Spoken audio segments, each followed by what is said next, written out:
And now today, on this Wednesday afternoon, you've bolstered the squad in the form of two loan signings. The first, John Russell from Barnsley. Would you tell us about him? Yeah, well, John's been playing against us for a few seasons. We've always liked him and admired him. You know, plays a sort of forward midfield role. So we're delighted that he's going to come in and help us out in that area. And the second, Oliver Iro from Spurs, a younger player. Yeah, just a young striker. It's his first loan, so it'll be a big thing for him. But ideal for him to come out and get some experience. And we feel mainly that's where, you know, we needed bolstering the most in sort of forward areas. When Reece was suspended, you know, Will Evans was sort of carrying the can totally for the team. So we needed help up there. So we're delighted that we've got those two in sort of forward areas. Any more likely this week? We're trying for another one, yes. It's probably 50-50 at the moment whether it gets done or not. But it's good to get the two in this early as well. We're very conscious with the game being off at Rotherham, and we've still got, I think, Reading to arrange. If we were to, you know, fluke a result at Sheffield on Sunday, all of a sudden that would be another one to arrange. And I think you're looking at 24 minimum games in 14, 15 weeks. We've got the international break to factor in as well. So I think we're going to be playing most midweeks between now and the end of the season, which is another reason why we're trying to bolster the squad. Is the third prospective signing a player in the forward area as well? It is, yeah. Yeah, I think we're okay defensively. I think, you know, we're missing Kyle Noyle at the moment, and Elliott's just out for a short term. But I think we're not too bad in that area. Certainly left-footed centre halves, and down the left-hand side we're okay. We're spoilt for choice, really, you know, with Bailey and Sweens and Fraser and Macca, and so we've got plenty of options down there. Might players have to go out to make way for these signings? Not necessarily. There might be a little bit of movement, one or two going out, but the good thing is that we're in a position to be able to bring them in, and then sort of that's the most important thing, and then we can look at it from there. And when you're doing so well, and so many of your players are doing so well, that inevitably creates and attracts interest from other clubs. Have you had to keep any wolves from the door this January? We've had a couple of inquiries and offers for players, but we're not entertaining those, certainly. It's been more about getting these players in, 2 or 3 on loan, and then also trying to secure some of the players that we have on longer term deals. You know, we've got Reece sorted out. Lewis Reed, I think, is done as well, and there's 2 or 3 more, you know, we'd like to do in this window if we can. Let's speak about that confirmed contract extension, a new contract rather, for Reece Oates. He really has been superb, largely speaking, when he's played this season, hasn't he? Yeah, and when you think back about a year ago, you know, he was sort of struggling with his knee a little bit, and we had a decision to make, I think around the January-February time, that he had a small procedure done, which tidied everything up, and then that would sort of give him time to get ready for pre-season, and I think we've seen the benefit of that. Although he hadn't played for the best part of 18 months or something, it was important then to get him a good pre-season under his belt, and he stayed, I think, largely injury-free this season, which is great. The suspensions, I think, have been the biggest thing, which is almost 4 games, has been his biggest miss of games. But you've seen the benefit of him being fully fit.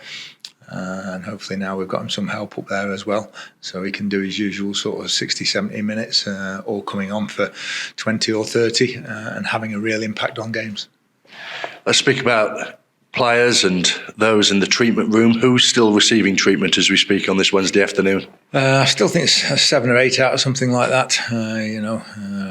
Regan Hendry and Kyle Noyle, and I forget George Maris and Tyler Roberts and Joe Gardner and Elliot Hewitt and whatever. I struggle to remember them all, but actually 7's not too bad from what it has been. So we're quite encouraged by the current state of play in that department. But it's still a lot of players to be missing. And another reason, you know, they're going to get knocks between now and the end of the season. I think another reason why we needed the 2 or 3 players in. We're very, very conscious that 12 months ago, this was where our season derailed for different reasons as well. Certainly we lost a few players, so you know it was going into the FA Cup tie. I think we lost at home to Wigan in the FA Cup, and then that started a horrific 2 months, a horrendous set of results. So we're very, very conscious of that going into this period. Could any of those players return for Sunday? No, I don't think so. No, highly unlikely. So it would be with the one or two that we bring in, along with the squad that's done so well over Christmas. I'm sure they will have not welcomed, but won't have been too disappointed the game was off, especially the lads who played the 3 games. But I think with the momentum that we had, that would have overridden any sort of fatigue. We would have loved to have played the game. And you return to Bramall Lane on Sunday. How do you look back on your time there? Oh, fond memories. Very, very happy times. The club was struggling when we got there and in the bottom few of League One. And the owners at the time just kept asking us one question. They asked us at the interview, actually, can you keep us out of League Two? That's the main thing they kept asking us. Can you keep us out of League Two? We said, yes, we can. And we had a rough first couple of months. And I think we actually hit bottom on 1st of February. And then we went down to Fulham and won an FA Cup replay. And from then until the end of the season, I think we had a record number of clean sheets at home, got to the semi-final, the Cup, and finished 7th in the league. So we had a pretty good few months after that. And then the season after reached the playoffs, got to another major semi-final. But unfortunately for the team that 18 months ago wanted to start a League Two, it wasn't good enough for them. You mentioned your cup journeys there. They were famous, weren't they? Noteworthy. The first, the FA Cup, the second in the League Cup. I think so many football clubs, like ours, support-wise, when you get real core, proper support, Sheffield United fall into that category. The cup nights are memorable.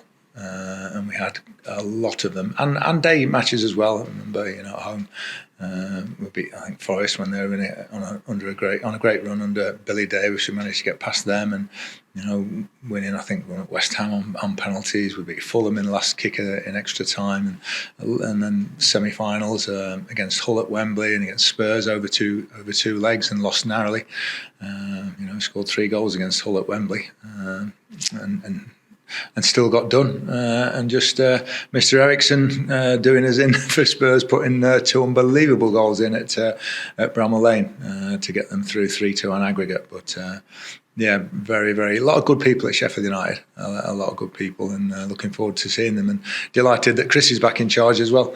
One of the strangest decisions in football, I think. Everybody will have agreed when he got so close, 92 points, despite a points deduction, got him to Wembley, a few minutes away from maybe, getting back into the Premier League, and then the dispense with his services, and it's probably about right with what's going on in football at the moment. With all the, I was going to say shenanigans. Is that the right word?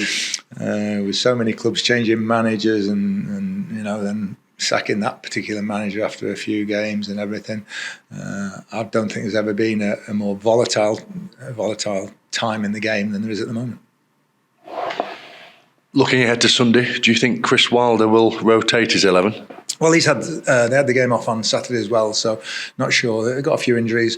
Without doubt, his priority will be the league, as it is with us.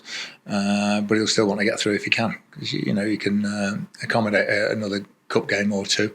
And I think for the faithful, which Chris is one, supporters-wise of Sheffield United, then he'll want to get through, as we do.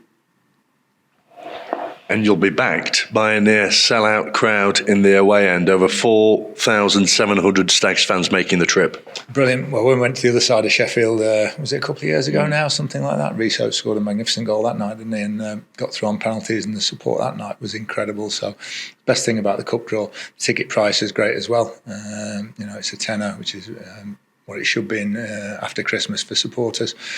And that's one of the reasons we've sold out as well. And can't wait for the atmosphere. It'll be great. I know it won't be a full house or anything like that, but I know our lot will make it a good atmosphere.